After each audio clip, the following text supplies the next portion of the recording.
Bonjour à tous. J'ai une demande spéciale. Monsieur Côte-Noir me demande de vous enseigner en créole. On s'est dit que la majorité des gens... Donc, mon nom est Jean-Robert Fleurissin. Je suis enseignant en mathématiques. Donc, Monsieur Bonicel était mon professeur d'homilétique et d'homilétique aussi. Donc, permettez-moi de vous tutoyer ce matin. Donc, je vais m'adresser à vous, à la deuxième personne du singulier. Le sujet de ce matin, c'est « Tu as de la valeur aux yeux de Dieu ». Tu as de la valeur aux yeux de Dieu. Je vous invite à dire à 2 ou 3 personnes près de vous « Tu as de la valeur aux yeux de Dieu ». Faites-le maintenant, parce que vous allez vous asseoir longtemps. Merci. Tu as de la valeur aux yeux de Dieu. Tu as de la valeur aux yeux de Dieu.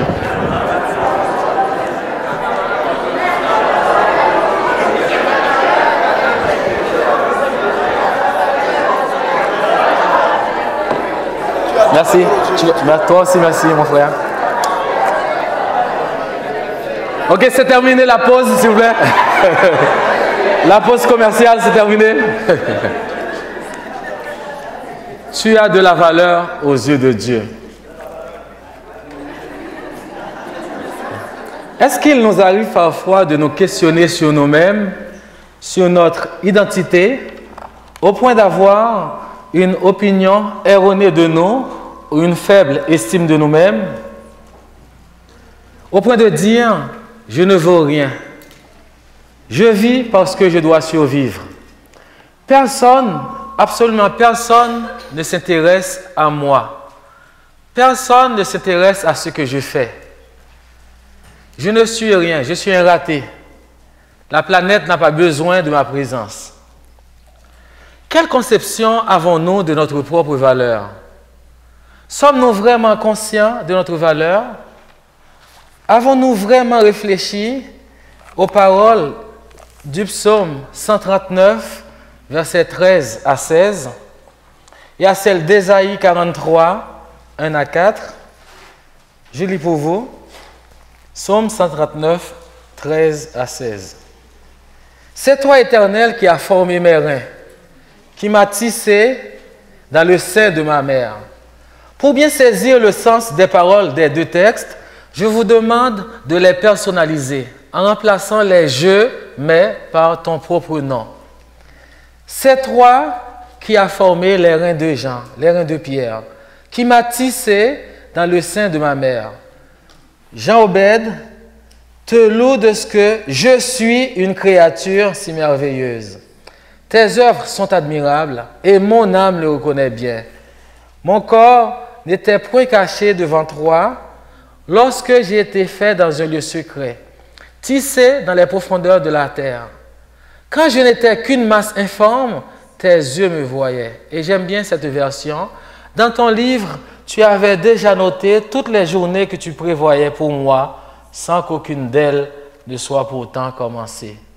Donc, rien de ce qui t'arrive ne peut prendre Dieu au dépourvu. Encore, lisons Ésaïe 43, versets 1 à 4. Ésaïe 43, 1 à 4. Même si ces paroles s'adressent au peuple d'Israël, nous, en tant que croyants, par la foi en Jésus-Christ, nous pouvons nous les approprier. Là encore, remplace les « je » mais par ton nom. Ainsi parle maintenant l'Éternel qui t'a créé, ô Pierre, ô Jacqueline, ô Jacob, celui qui t'a formé, ô Israël. Ne crains rien, car je te rachète. Je t'appelle par ton nom, tu es à moi. Et les fleuves, si tu traverses les eaux, je serai avec toi. Et les fleuves, ils ne te submergeront point. Si tu marches dans le feu, tu ne te brûleras pas. Et la flamme ne t'embrasera pas. Car je suis l'Éternel, ton Dieu, le Saint d'Israël, ton Sauveur. Je donne l'Égypte pour ta rançon, l'Éthiopie et Saba à ta place. Pourquoi, verset 4? Parce que tu as du prix à mes yeux, parce que tu es honoré et que je t'aime.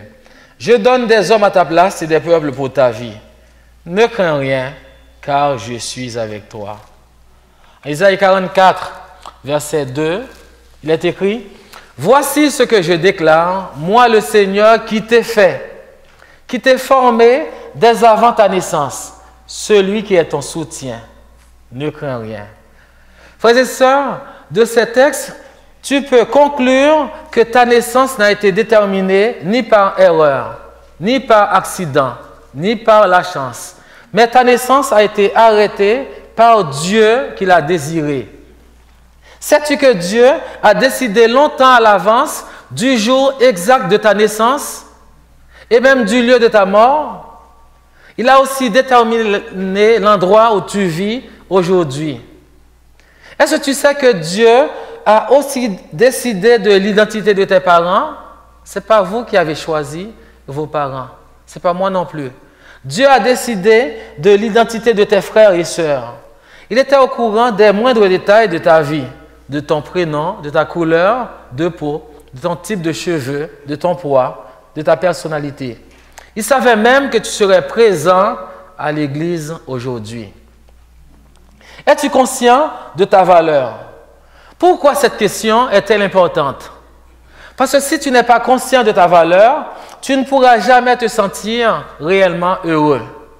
Tu voudrais imiter ou devenir quelqu'un d'autre. Si tu penses que tu ne vaux rien, tu ne produiras rien d'important de ta vie. Une fois que tu découvres l'idée que Dieu a de toi et ta valeur à ses yeux, tout ton style de vie sera valorisé. Vivre dans la crainte ou faire valoir constamment ton infériorité, c'est renier le merveilleux plan que Dieu a établi pour toi, a élaboré pour toi dans cette vie. Un jour, quelqu'un a dit à un noir du sud des États-Unis qu'il devait accepter son infériorité et apprendre à vivre en être inférieur. Le noir l'a regardé, il lui a répondu. Il a dit, est-ce que tu sais ce que tu viens de dire? Comment moi serais-je inférieur, moi qui suis enfant de Dieu? Comment serais-je inférieur, moi qui suis enfant de Dieu? Je veux te rappeler aujourd'hui la parole de Dieu en Isaïe 43, verset 4. Tu as du prix aux yeux de Dieu. Tu as de la valeur aux yeux de Dieu. Pourquoi as-tu de la valeur aux yeux de Dieu? Pour aborder la question, nous allons considérer à la lumière du texte d'Ésaïe 43, 1 à 4, les 5 points suivants. Tu as de la valeur aux yeux de Dieu parce que Dieu t'a créé. Dieu t'a racheté. Dieu t'appelle par ton nom. Dieu est avec toi. Dieu t'aime. Passons à notre premier point. Tu as de la valeur aux yeux de Dieu parce que Dieu t'a créé. Je ne sais pas si vous êtes comme moi. Quand j'achète des vêtements, j'aime lire les étiquettes pour savoir leur origine. Donc, sur certaines étiquettes, on peut lire « Made in China », fabriqué en Chine, fabriqué aux États-Unis, fabriqué au Canada. Peut-être c'est la première fois. Est-ce que vous allez entendre ça? Est-ce que tu sais qu'il y a une étiquette sur toi qui porte, regardez bien, c'est quoi l'étiquette? Made by God. Fabriqué par Dieu. En Isaïe 42, verset 5, Dieu a rappelé qu'il est le créateur des cieux et de la terre et qu'il donne la respiration à ceux qui la peuplent et le souffle à ceux qui y marchent. Au chapitre 43, il utilise les mêmes verbes qu'en Genèse chapitre 1er, 2, 7, les verbes créer et former. Lisons Genèse 1er, versets 26 et 27. Puis Dieu dit, faisons l'homme à notre image, selon notre ressemblance, et qu'il domine sur les poissons de la mer, sur les oiseaux du ciel, sur le bétail, sur toute la terre et sur tous les reptiles qui rampent sur la terre. Dieu créa l'homme à son image. Il le créa à l'image de Dieu. Il créa l'homme et la femme. Tu as été créé à l'image de Dieu et à sa ressemblance. Donc, tu ne viens pas du singe. Moi non plus. Tu es différent des animaux. Tu es donc unique et important. Reconnais le Créateur dans les hommes et les femmes que tu côtoies. Donc, on est à l'école. Maintenant, on a un petit test. Les petits tests, c'est facile. Un examen. Ouvrez votre Bible dans Genèse chapitre 1er. On va regarder 5 versets. Genèse 1er, verset 10, verset 12, verset 18, 21, 25. Genèse chapitre 1er, verset 10. Il y a une seule phrase qui apparaît 5 fois à la fin de chacun de ces versets. Verset 10, verset 12, verset 18. OK? C'est quelle phrase? Dieu vit que cela était bon. Maintenant au verset 31. Verset 31.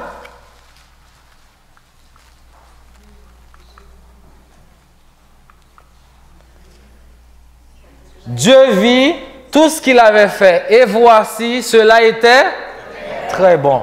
Combien de fois nous trouvons le superlatif très bon? Une seule fois. Quand, après la création de l'homme et de la femme, Dieu considère sa création non seulement bonne, mais très bonne. On raconte l'histoire d'une jeune européenne qui s'enfuyait de chez elle il y a quelques années pour venir aux États-Unis parler à un couple missionnaire. Pourquoi? Parce que depuis son enfance, les parents de cette jeune lui ressassaient qu'elle était stupide, incapable d'apprendre, qu'elle était laide, qu'elle ne trouverait jamais de travail, qu'elle n'arriverait jamais à attirer un mari. Attention à ce que nous disons à nos enfants. Plus ses parents lui répétaient ces insultes, plus celle-ci se gravait dans son subconscient et la jeune fille agissait en conséquence. L'histoire nous dit que cette jeune fille était devenue hésitante, timide, renfermée et dépendante.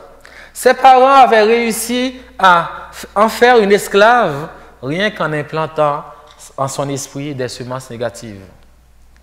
Elle avait peur de sortir seule. Le seul travail qu'elle savait faire était de laver le plancher. Ayant entendu parler de ce couple missionnaire chrétien, elle a voyagé en Amérique pour aller les rencontrer. Et en secret, elle a obtenu son passeport et son billet d'avion.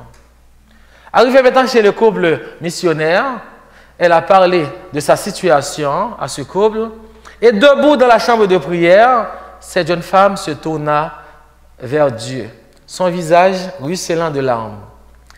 Le pasteur et son épouse lui demandèrent de déclarer ceci tout haut. Je suis créé à l'image de Dieu. Je suis quelqu'un d'important aux yeux de Dieu. Dieu croit en moi. Dieu m'aime et il a besoin de moi. Il m'aime et il a besoin de moi. Je fais partie de son plan. Dieu m'aime autant qu'il aime n'importe qui. Puis le pasteur et son épouse ont prié avec elle. L'histoire nous dit, lorsqu'elle est retournée en Europe, cette jeune fille était transformée. Elle pouvait marcher la tête haute. Pour quelle raison? Parce que le pasteur et son épouse lui ont fait réaliser qu'elle est créée à l'image de Dieu et qu'elle avait de la valeur aux yeux de Dieu. La question que nous pouvons nous poser est qu'est-ce qu'un homme ou une femme de valeur? Un homme ou une femme de valeur, c'est quelqu'un qui a trouvé sa sécurité et sa valeur en Jésus-Christ. Grâce à la bonté de Dieu, à sa souveraineté, à ses dons, il n'a pas besoin de regarder les autres, ni les objets qui l'entourent pour se sentir précieux ou aimé. Il se rappelle qu'aux yeux de Dieu, il est un trésor inestimable, même lorsqu'il se sent totalement inutile. Et j'aime bien la parole de l'apôtre Paul qui déclare en 1 Corinthiens 15, verset 10, « Par la grâce de Dieu, je suis ce que je suis, et sa grâce envers moi n'a pas été vaine. » Même si je sais que Dieu m'a créé et a fait de moi un être unique, y a-t-il des aspects de ma personnalité, de mon passé et de mon présent et de mon apparence physique que je ne peux pas accepter ou que je ne veux pas accepter, Dieu veut que j'arrête de me rabaisser. Lorsque je dis, je n'aime pas mon apparence physique, là maintenant je commence à avoir une petite courbe. Lorsque je dis, je suis un raté, je suis stupide, je suis laid, je n'ai aucun talent, est-ce que tu réalises que c'est mon créateur ou c'est ton créateur que tu critiques ou que je critique? Lorsque je dis, Seigneur, je suis nul, je suis incapable de quoi que ce soit, c'est comme si je dis en réalité, Seigneur, ce que tu as créé n'est pas bon. Est-ce qu'il t'arrive parfois de dresser une petite liste de gens qui, à ton avis, ne sont pas très importants? Les mendiants, les scoudis, les handicapés, les prostituées, les drogués, les non-croyants, les immigrants, les prisonniers, les gens qui ne savent ni lire ni écrire. Un simple regard désapprobateur suffit pour leur dire qu'ils ne sont pas bienvenus ici, que ces gens ne comptent pas beaucoup pour nous. Qu'en penses-tu? Je pense que des fois, je dois demander pardon au Seigneur pour toutes les fois que je me rabaisse ou que je rabaisse les autres. Parce que les gens sont très importants pour Dieu. Pourquoi? Parce que Dieu les a créés. Par conséquent, ils devraient compter réellement pour nous. Pour vous montrer que les gens, peu importe leur race, leur classe sociale, leur situation, ont de la valeur aux yeux de Dieu, nous allons considérer quelques exemples de la Bible. Le premier exemple se trouve en Genèse chapitre 21. La Bible parle de l'histoire d'une servante qui s'appelait Agar. À l'époque, une servante n'avait aucune valeur. Agar fut chassée par Sarah. Donc maintenant, on a chassé Agar. Agar est partie avec son enfant. Elle s'égare dans un désert. Quand l'eau de l'outre fut épuisée, elle laissa l'enfant sous un des arbrisseaux et elle alla s'asseoir vis-à-vis à une portée d'arc, car elle disait « Que je ne vois pas mourir mon enfant ». Elle s'assit donc vis-à-vis de lui, éleva la voix et pleura. Dieu entendit la voix de l'enfant et l'ange de Dieu appela du ciel Agar et lui dit « Qu'as-tu, Agar? Ne crains point, car Dieu a entendu la voix de l'enfant dans le lieu où il est. Lève-toi, prends l'enfant, saisis-le de ta main, car je ferai de lui une grande nation. » Et Dieu lui ouvrit les yeux et elle vit un puits d'eau. Elle alla remplir d'eau l'outre et donna à boire à l'enfant. Une servante qui avait de la valeur aux yeux de Dieu. Je veux te dire ce matin que le même Dieu qui se souciait d'Agar et de la situation de son fils se soucie aujourd'hui de toi et de ta situation difficile. Il entend ta voix là où tu es. Deuxième exemple. Je ne sais pas si vous êtes comme moi. Est-ce que vous avez déjà remarqué que dans la généalogie de Jésus, qui Dieu a-t-il choisi pour faire partie de la lignée de Jésus? Savez-vous que deux des femmes étaient des prostituées? Tamar et Rahab. Une autre femme, Bathsheba, elle avait commis l'adultère avec David, qui lui a fait tuer Uri, le mari de Bathsheba, pour en faire sa femme. Peut-être si vous étiez à la place de Dieu, nous n'aurions jamais choisi ces gens. Deux femmes étaient païennes, Rahab et Ruth. Pourtant, Dieu les a choisis pour faire partie de la lignée de Jésus. Pourquoi? Parce qu'ils avaient de la valeur aux yeux de Dieu. Toi aussi, en ce moment, tu as de la valeur aux yeux de Dieu. Troisième exemple. Le Seigneur Jésus qui va guérir un homme possédé par des esprits mauvais. L'histoire, nous la trouvons en Marc chapitre 5, verset 2. En Marc chapitre 5. Maintenant, cet homme vint au-devant de Jésus. Où est-ce qu'il habitait? Il habitait dans des tombeaux. Il était possédé d'un esprit impur. Cet homme avait sa demeure dans les sépulcres et personne ne pouvait plus le lier, même avec une chaîne. Car souvent, Il avait eu les fers aux pieds et avait été lié de chaînes. Mais il avait rompu les chaînes et brisé les fers. Et personne n'avait la force de le dompter. Regardez bien sa situation. Il était sans cesse nuit et jour dans les sépulcres et sur les montagnes, criant et se meurtrissant avec des pierres.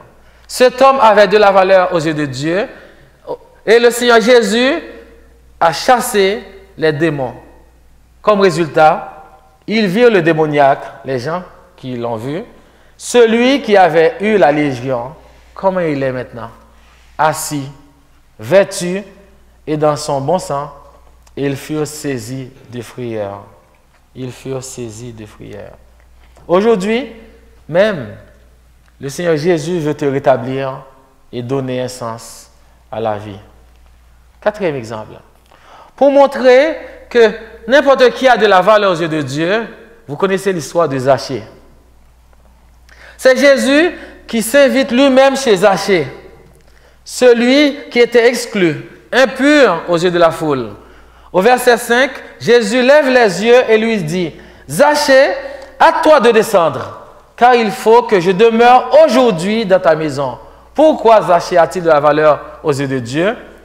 Jésus lui dit, « Le salut est entré aujourd'hui dans cette maison, parce que celui-ci est aussi un fils d'Abraham. Car le Fils de l'homme est venu chercher et sauver ceux qui étaient perdus. » Vous qui êtes ici ce matin, si vous n'avez pas Christ dans votre vie, vous êtes perdus. Mais grâce à Dieu, vous pouvez être sauvés par la foi aujourd'hui, au moins si vous le voulez. Car Dieu ne peut pas vous sauver contre votre gré. Est-ce que vous voulez recevoir maintenant le Seigneur Jésus? Parce qu'il dit, à tous ceux qui l'ont reçu, à ceux qui croient en son nom, elle a donné le pouvoir de devenir enfants de Dieu. Et le dernier exemple, cet exemple j'aime beaucoup, l'histoire d'un des deux brigands à la croix. Le brigand repentant pouvait se dire, est-ce qu'une personne comme moi, qui a commis tant de péchés, compte encore pour quelqu'un? Il a seulement dit, souviens-toi de moi quand tu seras dans ton royaume, dans ton paradis. Est-ce que le Seigneur lui a dit, voleur, tu devais y penser avant, meurtrier, bandit? Qu'est-ce que le Seigneur a dit? Aujourd'hui même, tu seras avec moi. Je te le dis, aujourd'hui même, tu seras avec moi dans le paradis. Le Seigneur veut t'avoir dans son royaume. Il t'invite à y entrer. Peu importe ton passé ou ton présent, il veut te sauver. Quelqu'un a dit, au lieu de vivre dans l'ombre d'hier, marche dans la lumière d'aujourd'hui et dans l'espoir de demain. Et cela n'insulterait pas Dieu si tu devenais chrétien aussi tard dans ta vie. Pourquoi j'ai choisi ces 5 exemples? Pour vous montrer que peu importe la condition des gens, ils ont de la valeur aux yeux de Dieu. Parce que le Seigneur Jésus a dit, ce ne sont pas les gens bien portants qui ont besoin de médecins, mais les malades. Je ne suis pas venu appeler les justes, mais les pécheurs. Tu as de la valeur aux yeux de Dieu, parce que Dieu t'a créé, et cela nous amène à notre deuxième point. Tu as de la valeur aux yeux de Dieu, parce que Dieu t'a racheté. Ne crains rien, car je te rachète. Verset 1c. Le terme rachat ou rédemption désigne le paiement d'une rançon pour libérer quelqu'un de l'esclavage. Dans l'Ancien Testament, on nous dit, un rédempteur familial devait remplir les 3 conditions suivantes. D'abord, premièrement, il lui fallait appartenir à la famille de celui qui devait être racheté. Deuxièmement, être capable de payer le prix du rachat. Et troisièmement, être prêt à faire le rachat. Et ce qui est intéressant, c'est que le Seigneur Jésus a rempli ces 3 conditions. Pourquoi il a besoin de nous racheter? Parce que la Bible dit, il n'y a pas de juste, pas même un seul. Il n'y a pas de juste, pas même un seul. Tous ont péché et sont privés de la gloire de Dieu. Et ils sont gratuitement justifiés par sa grâce, par le moyen de la rédemption qui est en Jésus-Christ. La Bible nous dit, tous ont péché. Qu'est-ce que signifie tous? C'est simple. Tous signifie tous. Si tous ont péché, alors tu es inclus. Seul Jésus-Christ, le Fils de Dieu, étant absolument sans péché, pouvait payer le prix de la rédemption des pécheurs. Quel était le prix? C'était son propre sang. Parce qu'en Éphésiens chapitre 1, verset 7, nous lisons, « En Jésus, nous avons la rédemption par son sang. » Et l'apôtre Paul a écrit en 1 Pierre 1, verset 18 à 21, « Sachant que ce n'est pas par des choses périssables, par de l'argent ou de l'or, que vous avez été rachetés de la vaine manière de vivre que vous avez hérité de vos pères, mais par le sang précieux de Dieu, comme d'un agneau sans défaut et sans tache. Prédestiné quand? Avant la fondation du monde. » Oui, Dieu t'a racheté avant même ta naissance, si tu l'acceptes comme Seigneur et Sauveur. Il a fallu le sang de Christ, le sang, pour te racheter au marché des esclaves du péché, où tu étais enchaîné, et pour te libérer de la culpabilité, de la condamnation, de l'esclavage, de la puissance et du châtiment du péché. Et un jour, le Seigneur Jésus va te délivrer même de la présence du péché. La Bible nous dit, en Romains 6, verset 23, « Le salaire du péché, c'est quoi? C'est la mort. Voilà le résultat d'une vie sans Christ. La mort spirituelle, la séparation de Dieu d'avec l'homme. » Heureusement, le verset ne s'arrête pas là. Il continue. « Mais le don gratuit de Dieu, c'est la vie éternelle en Jésus-Christ, notre Seigneur. » Le don gratuit de Dieu. Le don gratuit. Vous savez que par définition, tout don est forcément gratuit. Mais de peur que tu ne sois tenté de sous-estimer la grandeur de la grâce de Dieu, la Bible parle du don gratuit de Dieu. L'apôtre Paul ajoute en Éphésiens 2, versets 8 et 9, « C'est par la grâce que vous êtes sauvés, par le moyen de la foi. Et cela ne vient pas de vous, c'est le don de Dieu. Ce n'est point par les œuvres, afin que personne ne se glorifie. » Si Dieu t'a racheté par le sang de ton Fils, alors tu peux chanter « Jésus m'a donné la liberté et il m'a racheté. Jésus m'a donné la liberté en mourant sur la croix. Gloire à Dieu. C'est pourquoi je veux chanter. C'est pourquoi je peux chanter. Pour quelle raison? Mes péchés sont pardonnés. Ma vie a changé. C'est pourquoi je veux chanter. » Passons à notre troisième point. Tu as de la valeur aux yeux de Dieu parce que Dieu t'a créé, premièrement. Deuxièmement, Dieu t'a racheté. Troisièmement, Dieu t'appelle par ton nom. Verset 1d. Je t'appelle par ton nom, tu es à moi. Est-ce que tu sais que Dieu met un nom sur ton visage? Jésus appelle Zachée par son nom. On vient de lire le passage. Zachée, à toi de descendre, car il faut que je demeure aujourd'hui dans ta maison.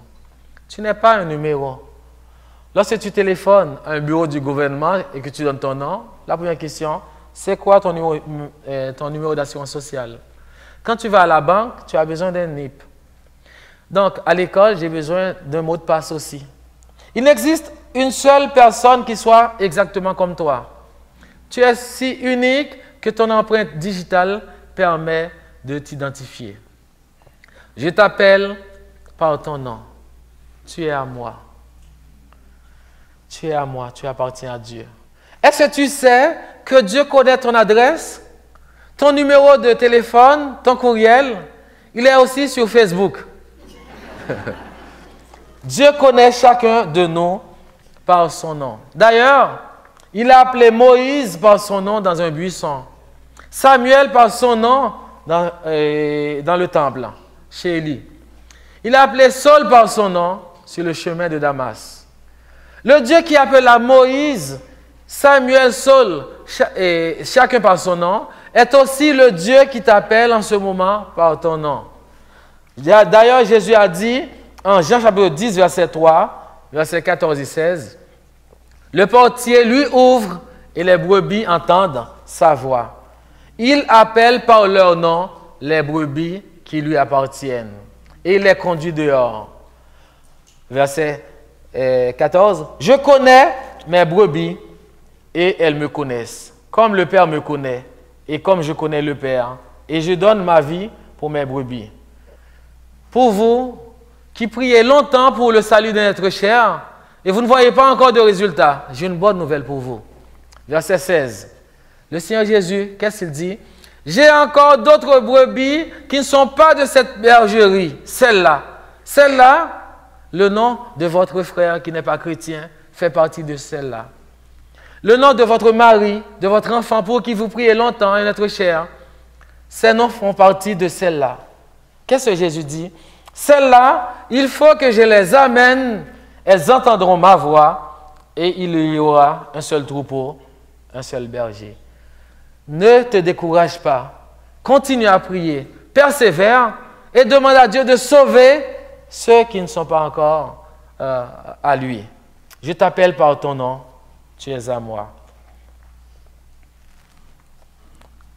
Je t'appelle par ton nom, tu es à moi. La question qui se pose, à qui tu appartiens? Est-ce que tu appartiens à Satan? Est-ce que tu fais partie de la bergerie de Christ? Je t'appelle par ton nom. Ce matin, je veux te dire que le Dieu qui t'appelle par ton nom est celui qui voit en ce moment ta souffrance, qui connaît ta détresse et tes douleurs, tes alarmes, et qui veut essuyer toutes tes larmes. Il t'entoure de ses bras. Le Dieu qui t'appelle par ton nom voit chaque personne, chaque femme, chaque jeune, chaque homme et chaque vieillard. Il connaît ton nom, il connaît tes joies et tes peines. Il connaît chacune des pensées qui traversent ton esprit. Et ce qui est intéressant, la parole de Dieu nous dit, il compte les cheveux de ta tête. Moi, il ne me reste pas beaucoup, comme vous voyez. Il compte les cheveux de ta tête. Qu'est-ce que je veux vous faire remarquer? C'est que le Seigneur qui t'appelle par ton nom s'intéresse au moindre détail de ta vie. Même tes cheveux sont importants à ses yeux. En Isaïe 46, versets 3 et 4, nous lisons « Écoutez-moi, maison de Jacob, et vous tous, restes de la maison d'Israël, vous que j'ai pris à ma charge dès votre origine, que j'ai porté dès votre naissance. » C'est intéressant ce verset. « Jusqu'à votre vieillesse, je serai le même. Jusqu'à votre vieillesse, je vous soutiendrai. Je l'ai fait et je veux encore vous porter, vous soutenir et vous sauver. » On raconte l'histoire de deux vieillards qui vivaient dans un foyer pour personnes âgées. L'un dit à l'autre, « Il y a quelque chose que je ne comprends pas à ton sujet. Tu vas te coucher le soir et tu dors jusqu'au matin comme un bébé. » L'autre qui était chrétien, il a répondu, il dit, « Moi, je suis chrétien. La parole de Dieu me dit, en Psaume 121, il a montré le verset à son ami. Qu'est-ce que ça dit? « Celui qui me garde ne sommeille ni ne dort. Voici le sommeil ni ne dort. L'Éternel te garde. » Il a répondu à son ami, il dit, « Il n'est pas nécessaire que l'Éternel et moi passions tous de la nuit debout. Pendant que je me couche, l'Éternel prend la relève. » Tu as de la valeur aux yeux de Dieu parce que Dieu t'a créé, Dieu t'a racheté, Dieu t'appelle par ton nom et Dieu est avec toi. Quatrième point. Si tu traverses les eaux, je serai avec toi. Et cette présence est assortie d'une promesse. Si tu traverses les eaux, je serai avec toi. Et les fleuves, ils ne te submergeront point. Si tu marches dans le feu, tu ne te brûleras pas. Et la flamme ne t'embrasera pas. Cette promesse de traversée est accompagnée d'une promesse d'avenir qui repose sur l'être même de Dieu. Car, car je suis l'Éternel, ton Dieu, le Saint d'Israël, ton Sauveur. Si tu traverses les eaux, je serai avec toi. Si tu marches dans le feu. Les eaux et le feu sont des images fréquentes des tribulations et du danger qui peuvent se présenter parfois sous différentes formes. Ça peut être des épreuves, ça peut être les chagrins, les séparations, la maladie, le décès. Ça peut être la perte d'un emploi, ou bien un patron, ou bien un collègue qui te mène la vie dure au travail. Une fausse accusation, le rejet, le découragement. Ça peut être des cours difficiles. Ça peut être aussi l'accumulation des factures impayées, ou bien le retard de plusieurs mois des paiements de loyer, d'hypothèque. Si tu traverses les eaux, je serai avec toi. En ce moment, je ne sais pas quelles eaux tu traverses. Je ne sais pas non plus depuis combien de temps tu traverses ces eaux. Et combien de temps encore va durer cette traversée. Mais je veux te rappeler aujourd'hui que l'Éternel sait la hauteur des eaux que tu traverses. Il y en a, la hauteur, l'eau est ici. Il y en a au milieu. Mais jamais l'Éternel ne va te laisser périr. L'Éternel est avec toi dans ces eaux en ce moment. Même lorsque tu as l'impression qu'il n'y est pas. Pour quelle raison? Parce que tu as de la valeur à ses yeux. Parce que tu as de la valeur aux yeux de Dieu, tu peux compter sur sa présence, sur sa puissance à tes côtés. Frères et sœurs, la présence de Dieu à tes côtés ne dépend pas de l'état de ton cœur. Que tu sois fatigué, abattu, découragé, éprouvé, joyeux, je suis avec toi, dit l'Éternel. Sa présence ne signifie pas nécessairement l'absence des problèmes, des difficultés, des épreuves. Pensons un instant à Joseph. Au chapitre 39 de Genèse, la phrase « L'Éternel fut avec Joseph » apparaît 4 fois. Pourtant, malgré la présence et la bénédiction de Dieu, Joseph est resté en prison pendant des années pour un crime qu'il n'avait pas commis avec la femme de Potiphar. Durant les moments terrifiants de la vie, aussi que devant tous les autres moments, le Seigneur t'accompagne. Il nous dit, je suis avec toi tous les jours jusqu'à la fin du monde. Et l'assurance de la présence de Dieu est ta consolation. J'aime bien cette parole. Quand je marche dans la vallée de l'ombre de la mort, je ne crains aucun mal, car tu es avec moi. Ta houlette et ton bâton me rassurent. Hier, j'ai prêché au funérailles de quelqu'un à New Jersey. Il fallait voir, et vendredi la veille, la mère du monsieur qui est décédé, la mère chrétienne, la force que l'Éternel lui donne. Oui, il y a une paix que le Seigneur peut donner à chacun dans les moments difficiles. C'est pour cette raison qu'il dit, la paix de Dieu qui surpasse toute intelligence. Je peux regarder l'avenir avec confiance. La parole de Dieu nous dit, quand je ne crains rien, car je suis avec toi. Ne promène pas des regards inquiets, car je suis ton Dieu. Je te fortifie, je viens à ton secours, je te soutiens de ma droite triomphante. L'Éternel marchera lui-même devant toi. Il sera lui-même avec toi. Il ne te délaissera point, il ne t'abandonnera point. Ne crains point et ne t'effraie point. Et tu connais les paroles du cantique. Ne crains rien, je t'aime, je suis avec toi. Promesse suprême qui soutient ma foi. La sombre vallée n'a plus de terreur. L'âme consolée, je marche avec mon Sauveur. Non, jamais tout seul, non, jamais tout seul. Jésus, mon Sauveur, me garde, jamais ne me laisse seul. Non, jamais tout seul, Jésus, mon Sauveur, me garde. Je ne suis jamais tout seul. Je ne suis jamais tout seul.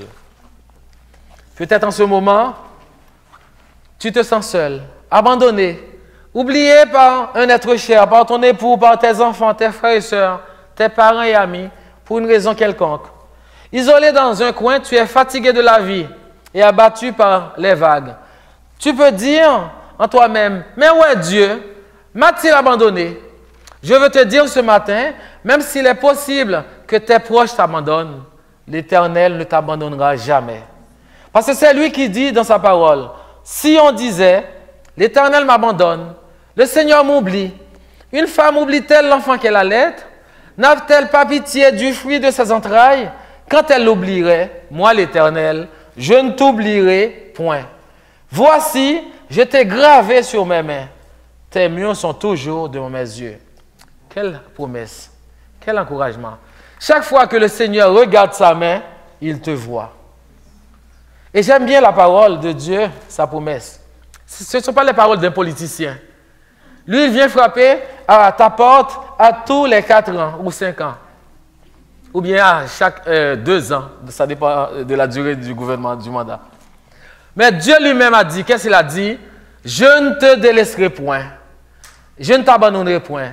C'est donc avec assurance que nous pouvons dire, le Seigneur est mon aide, je ne crains de rien. Que peut me faire un homme? Et cela nous amène à notre dernier point. Tu as de la valeur aux yeux de Dieu parce que Dieu t'aime. Parce que tu as du prix à mes yeux, parce que tu es honoré et que je t'aime. Lorsque je dis à mon épouse, elle s'appelle Françoise, Françoise, je t'aime. Tu as de la valeur à mes yeux. Qu'est-ce qu'elle ressent? Ainsi, jeune homme, beau jeune homme comme moi, en toute humilité. Quel message je veux lui communiquer? C'est comme si je veux dire à Françoise, et je dis à Françoise, elle compte beaucoup pour moi. Françoise, tu es importante et précieuse à mes yeux. Je veux te dire ce matin, l'amour humain peut s'épuiser, malheureusement. Mais Dieu ne cessera jamais de t'aimer. Dieu t'aime d'un amour inconditionnel. Peu importe ce que pensent les autres. Il y a une histoire qui m'interpelle beaucoup, que j'aime beaucoup. C'est l'histoire de Léa et de Jacob, en Genèse chapitre 29. Donc, je vais faire un résumé. Donc, peut-être c'est la première fois que tu vas entendre cette histoire, ou bien tu l'as lue, mais tu n'y as pas prêté attention. Jacob aimait Rachel. Et il dit, je te servirai 7 ans pour Rachel. Jacob alla, verset 30, aussi vers Rachel, qu'il aimait plus que Léa. Il servit encore chez Laban pendant 7 nouvelles années. Pour quelle raison? Parce que Laban avait promis à Jacob de lui donner Léa. Et la veille, il lui a donné de lui donner Rachel. Parce qu'il aimait Rachel. Donc, la veille, il l'a trompé et Jacob, il lui a donné Léa. Donc, maintenant, Jacob est prêt à travailler 7 ans pour Rachel qu'il aimait. Verset 31. C'est cette phrase qui me touche. L'Éternel vit que Léa n'était pas aimée. Et cela se voit dans les noms qu'elle a choisi de donner à ses 3 enfants. Leur nom indiquait l'absence d'amour qu'elle ressentait de la part de son mari. Verset 32. Léa devint enceinte et enfanta un fils à qui elle donna le nom de Ruben. Car elle dit, l'Éternel a vu mon humiliation et maintenant mon mari m'aimera. Ça devait être dur pour Léa. Parce qu'elle savait que son mari ne l'aimait pas. Verset 32. Elle devint encore enceinte et enfanta un fils et elle dit, et l'Éternel a entendu que je n'étais pas aimée et il m'a aussi accordé celui-ci. Elle lui donna le nom de Siméon. Elle devint encore enceinte et enfanta un fils. Et elle dit, pour cette fois, mon mari s'attachera à moi, car je lui ai enfanté 3 fils. C'est pourquoi on lui donna le nom de Lévi. Est-ce que son mari l'aimait plus? Non. Hélas. Mais, il y a toujours un mais. L'attitude de Léa s'est lentement mise à changer, si bien qu'elle a donné à son 4e fils le nom de Judas, qui signifie louange. Même si Léa ne se sentait pas aimée de son mari, elle en est venue peut-être à réaliser combien Dieu l'aimait. Il est quelle heure? 11 heures. Est-ce que vous pouvez me donner 5 minutes encore, s'il vous plaît? Ah, ok. Ok, merci. Parce que moi, je suis en vacances, je recommence l'école. Ok, 5 minutes encore. Aujourd'hui, tu te sens moins aimé sans doute. Personne ne t'a jamais vraiment aimé. Probablement, personne ne s'intéresse à toi. Même si personne ne t'a jamais dit « je t'aime », je te rappelle aujourd'hui que l'Éternel qui a vu que Léa n'était pas aimée, voit en ce moment que tu n'es pas sans doute aimé. Et il te dit « je t'aime ». L'amour de Dieu pour toi ne dépend pas de ce que tu fais ou négliges de faire, ni de tes exploits, ni de tes richesses, ni de ta pauvreté. Dieu aime même ceux qui ne sont pas aimables et ceux qui ne se sentent pas dignes d'être aimés. Je veux te rappeler que Dieu t'aime tel que tu es, avec tes qualités et tes défauts, avec tes échecs et ta réussite. Écoutez bien, mais Dieu t'aime tellement qu'il ne veut pas te laisser tel que tu es. De son point de vue, pas d'échec, rien que des possibilités. Peu importe le nombre de fois que tu fais fausse route, Dieu sait comment rediriger ta vie et te replacer sur le bon chemin. Ce qui est intéressant avec Dieu, il est celui qui t'offre occasion après occasion. C'est intéressant de savoir que Dieu est le Dieu de la deuxième, de la troisième chance, de l'énième chance. Oui, Dieu t'aime aujourd'hui. Et quelqu'un a dit, Dieu t'aime autant aujourd'hui qu'hier. Et son amour pour toi ne changera nullement demain. Dieu ne t'aimera jamais plus qu'il ne le fait en ce moment même, mais il ne t'aimera jamais moins non plus. Je t'aime d'un amour éternel, c'est pourquoi je te conserve ma bonté. Dieu t'aime d'un amour inconditionnel, peu importe ce que tu penses ou ce que pensent ou disent les autres de toi. Tu peux avoir la certitude que rien ne te sépare de l'amour de Dieu. Car j'ai l'assurance que ni la mort, ni la vie, ni les anges, ni les dominations, ni les choses présentes, ni les choses à venir, ni les puissances, ni la hauteur, ni la profondeur, ni aucune autre créature ne pourra nous séparer de l'amour de Dieu manifesté en Jésus-Christ, notre Seigneur. Dieu est amour, il donne gratuitement son amour pour toi. Et son amour ne se mérite ni ne se gagne. Est-ce que tu veux recevoir maintenant son amour? Quand les montagnes s'éloigneraient, quand les collines chancelleraient, mon amour ne s'éloignera point de toi et mon alliance de paix ne chancellera point. Dit l'Éternel qui a compassion de toi. En ce moment, l'Éternel s'adresse à toi qui vis des moments difficiles, à toi qui connais de la peine, peut-être du chagrin, des échecs ou du succès dans ta vie. Il te dit, ne crains pas, tu as du prix à mes yeux, tu es honoré, je t'aime. Quelqu'un a dit, l'amour de Dieu est comme un fleuve qui ne gèle jamais, une fontaine qui ne tarit jamais, un soleil qui ne se couche jamais. C'est un amour constant sur lequel nous pouvons compter et qui ne dépend pas de nous, mais entièrement de lui. Et l'apôtre Paul ajoute dans sa prière, « Je prie afin que vous puissiez comprendre avec tous les saints quelle est la largeur, la hauteur, la profondeur et la longueur, et connaître l'amour de Dieu qui surpasse toute connaissance, en sorte que vous soyez remplis jusqu'à toute la plénitude de Dieu. » Si tu n'avais pas de la valeur aux yeux de Dieu, penses-tu que le Seigneur, Dieu, allait envoyer son Fils unique sur la croix pour mourir et souffrir pour toi? L'Éternel n'aurait jamais accepté d'envoyer son Fils unique, Jésus-Christ, mourir pour des vauriens, pour quelqu'un, des gens sans importance. Qu'est-ce que j'ai en main? Il y a des aveugles, non? Qu'est-ce que j'ai en main? Un billet de 5 $. Donc j'ai ce billet, un billet de 5 $. Donc ce n'est pas moi, c'est au frère Victor. Donc, voyez maintenant, je chiffonne ce billet. Combien il vaut? 5 $. Maintenant, je jette ce billet par terre. Je le poinçonne ici. Je mets de la poussière sur ce billet. Il vaut encore combien? 5 $. Quelle leçon je veux t'apprendre par cette illustration? Peu importe ce que je fais avec ce billet, sa valeur ne change pas. Il vaut toujours 5 $. Alors, pense à toi et à ta vie. Tu es peut-être en ce moment fatigué de la vie, malmené par les circonstances de la vie. Peut-être en ce moment tu es froissé comme le billet par les événements, écrasé, piétiné, méprisé, humilié, rejeté, ou même déçu par des gens. Tu es peut-être en ce moment, tu peux avoir quelqu'un qui est alité, paralysé pour le reste de sa vie, ou même confiné à un centre d'hébergement, pour ceux qui vont écouter la cassette, aux soins palliatifs, que sais-je. Peut-être tu penses que tu ne vaux rien, tu ne vaux plus rien. Les gens te font remarquer que tu ne vaux rien.